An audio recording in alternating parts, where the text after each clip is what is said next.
Hey everyone, GuardianE here with another live reaction and first impression video for Fire Emblem Heroes. Tonight we should be getting a reveal for the next set of Binding Blade characters. Yes, Intelligent Systems has leaked the next series of characters. It's becoming more and more of a tradition lately, and so we're just going to go ahead and pretend and act surprised when the trailer comes out. Alright, here we go. That purple emblem. Okay, alright, as predicted, no surprises here. Anima Child. I'm Lugh. I'm here because I can use magic. Not a lot. There's Lugh. I'm learning. Alright, so Infantry Green Mage. Grand Serpent. Okay, so we're finally getting the next in the Serpent series of tomes.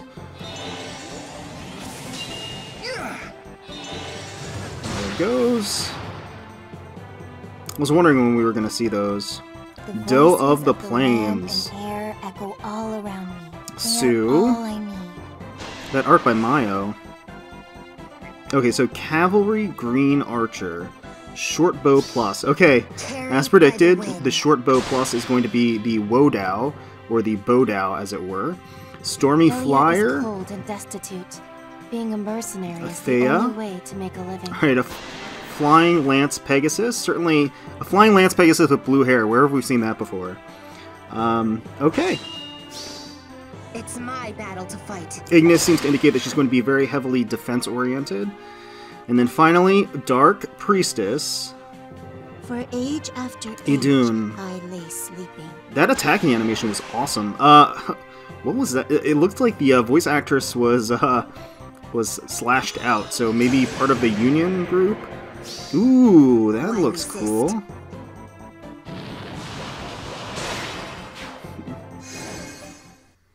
That attack animation was pretty neat. Okay, new story chapter, A Father's Legacy. And of course we're going to see... Wait, was that... Who is that? Is that Zombie Alphon's dad? Could it be? The King of Asker resurrected? It certainly seems like it. He looks zombified, if that is him. Okay. Well, I guess that means... I don't know if that necessarily means he's going to be an available unit for us, or if he's just going to be a story character. But it looks like at least we're going to be fighting against him, so... Could spell some interesting things for the next story chapter. We're going to see in just a day or two, but yeah, that's interesting. Let's keep going. Alright, new heroes are here starting on the 7th. Looks like an interesting medley of characters. A little heavy on the green. 4 units on this banner. 2 greens, 1 red, and 1 blue. As always, let's go ahead and replay the trailer and take a closer deep dive look at each of these characters and the new skills that they are going to provide to us. But it's about time we got some more Binding Blade characters. I know there are going to be a lot of excited people out there. I'm Lugh. I'm here because I can use magic. Okay. Not a lot, but I'm learning. So Lugh is going to be an Infantry Green Mage. Again, like I said, the next in the Serpent series, Grand Serpent Plus. 12 might weapon, a more defensive weapon, if being attacked by somebody using a bow, dagger, magic, or staff, ends up granting defense and res +6 during combat. So it's a nice little in-combat buff that can be stacked with distant defense to really bolster that defensive prowess of your mage. Rally up res plus grants res +6 to target and allies within 2 spaces of target. So again, the natural progression of the rally skills that we've seen. Mirror Stance 2, if foe initiates combat. Once again, an enemy phase skill. Grants attack and res +4 during combat. And attack feint 3. If Rally Assist skill is used by unit or target's unit, inflicts attack -7 on foes in cardinal directions of unit through their next actions. So the feint skills in general is something I'm not entirely sold on. I think they create unique and interesting scenarios for unique plays, certainly. Creative uses can really kind of turn the tide in battle, but at the same time, the B slot is just so competitive, and the feint skills require, or kind of rely upon using a rally skill. I do like how the feint skills are really almost like an upgrade or a buff to the rally skills in general, because frankly, I think the rally skills need all the help they can get. So I'm definitely an advocate of that. I'm not sold on them, like I said. I don't think they're going to replace a lot of the more powerful B slots that you would want. in addition to movement skills, as far as the rally skills are concerned, but all the same, you can definitely see some synergy in this set, and we're finally getting, like I said, the next addition to the Serpent Mage Tome series. But I gotta tell you, even though we haven't seen the other characters on the banner just yet, or their skills, Lugh looks like a prime candidate for demotion. I'm just gonna put that out there. So let's keep going. Yep, all those defensive buffs. Okay. Doe of the Plains. Sue's design looks really cool, I do have to admit. Another Lady of the Plains, almost. Okay, so let's pause here, take a look at her skills. So she is a Cavalry Green Archer, which is a unique and interesting combination. She has the Short Bow Plus, which is a 12-might weapon with essentially a Woe Dao effect, so plus 10 true damage when the special triggers. It's pretty interesting, because being Cavalry, she can't combine that with effects like Wrath, which are infantry and armor locked. However, Shortbow Plus is going to be inheritable, so you'll be able to combine this with an infantry or armor bow user for a very, very powerful effect. You can combine it with Wrath, you can combine it with Special Spiral, you can combine it with Infantry Pulse, and so you can get these really, really powerful specials down to a 0-turn cooldown with basically plus 20 true damage on top of it. So there are a lot of really cool combinations that you can have with Shortbow. I don't know if Sue is the best user of Shortbow, but at the very least, it's there. It's now in the weapon pool for you to pull for. Moonbow for the special. Naturally, makes sense you would have a low CD special paired with a Woe Dao weapon. Swift Sparrow 2 for the A slot, so we get another character with Swift Sparrow 2. Not seeing Swift Sparrow 3 quite yet, but Swift Sparrow 2 is still a very, very phenomenal A slot skill for an offensive character.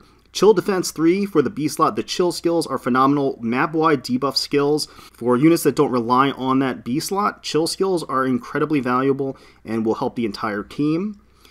For Sue in particular, depending on her stat line, I mean, it seems like she's going to be very offensive. Can't really go wrong with Desperation on the B slot with that sort of combination. And she comes with Hone Speed 4, so we're seeing the progression of the Hone Speed series. At the start of turn, grant speed plus 7 to adjacent allies for 1 turn. We've seen this before with the 4th tier of Hone skills before, so it's a natural progression. Although I think she would really want to be Hone Speeded, Hone Sped, more than she would want to dish it out. I think she would really benefit from having a Hone Speed on her. So let's keep going. So like I said, she is a Cavalry Green Archer, which is a pretty unique combination. Okay, Stormy Flyer. Cold and destitute. Being a mercenary is the only way to make a living. The Toby art is great.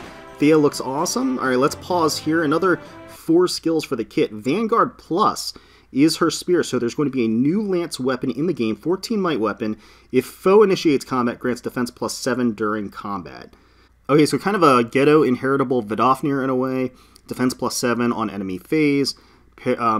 In conjunction with Ignis and Steady Posture 2, seems to indicate that Thea is going to be an enemy phase-oriented tanking unit. Kind of high defensive stats, able to take a lot of hits and then dish it back out with Ignis. Maybe we'll see her stat line will be similar to Baruka. Baruka being a green flyer, but we'll just have to see. So Steady Posture 2, if foe initiates combat, grants speed and defense plus 4 during combat. That extra speed will be helpful on enemy phase to prevent doubles against her, as well as helping her double back without the use of Quick Riposte. Alright, for the B slot, Seal Speed Defense 2. Inflicts speed defense minus foe on foe through its next action after combat. So a new skill here, a new inheritable skill. So we have this combination seal effect. A step in the right direction, I would say.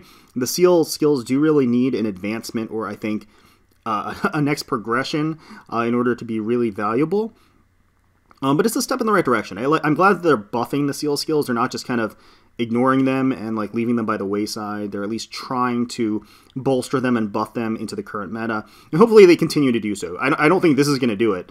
But maybe the next step will bring them kind of back into the limelight so that people are more willing to use them in the context of defensive, tanky, kind of obstructish units. So let's keep going. I think Toby did a really great job on the art for Thea. It's my battle to fight. Ah, that damage. Okay. Finally, Dark Priestess. For age after age, Idunn. I lay sleeping. So she is a red armor dragon. What else is new? All right, let's pause here. So it comes with her own legendary weapon, Demonic Breath. It's a 16 might weapon. So grants defense +3, effective against armored foes. Wow, okay, armor effectiveness. At the start of combat, if negative status effect is active on unit, or if unit's HP is less than 100%, neutralizes penalties on unit, and grants attack speed defense res +4 during combat. Really? That's so weird. If foe's range is equal to 2, so adaptive damage on top of that. So defense +3, first of all, is always a powerful asset. Just adding +3 on the weapon of any stat is always a good thing. Effective against armor foes is actually a pretty big deal. Again, considering the armor meta, considering where we are, considering that they want to shove armors down our throats, any effective against armored foes by itself isn't really that powerful or useful, I would say, but paired with a whole bunch of other things, like Demonic Breath seems to be, makes it that much more effective. So this is interesting. At the start of combat, if negative status effect is active on the unit, or unit's HP is less than 100%.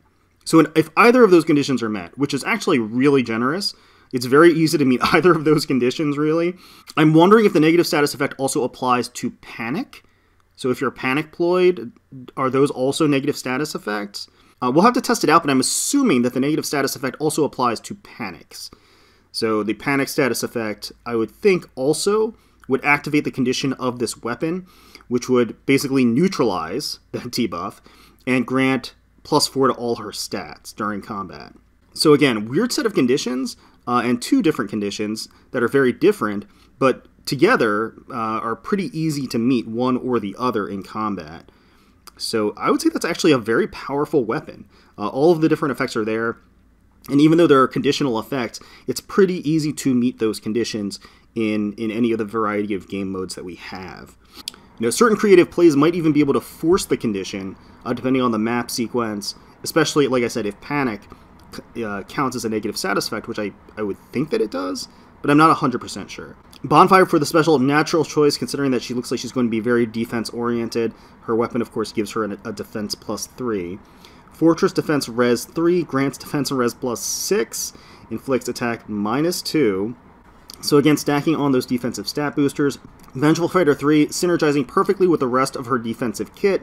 If unit's HP is equal or greater than 50% and foe initiates combat, grants special cooldown charge -1, and also you make a guaranteed follow-up attack.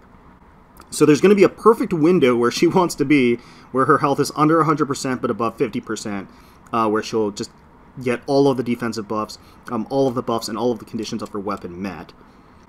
Now her A slot is fantastic, but if you wanted to swap that out for Fury, Fury would allow her to meet the condition of her weapon immediately after the first engagement. So that is, of course, an option, and now we, of course, have Fury 4 in the pool, although it is on a seasonal.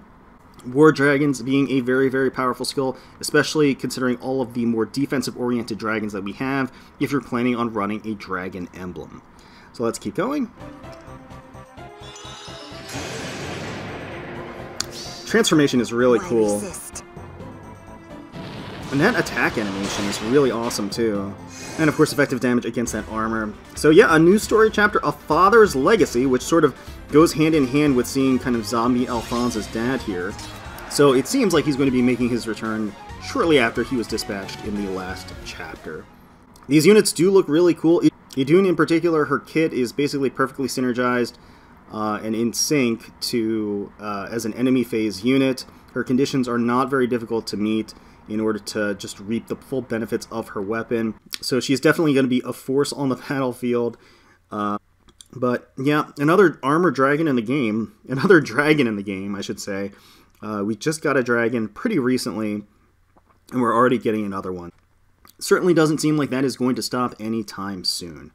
So let me know in the comments below if you're excited for this banner. I think, honestly, Idunn is probably a headliner unit. Sue is up there, but almost more for fodder than for the unit herself. And we'll have to see what her stat line is like.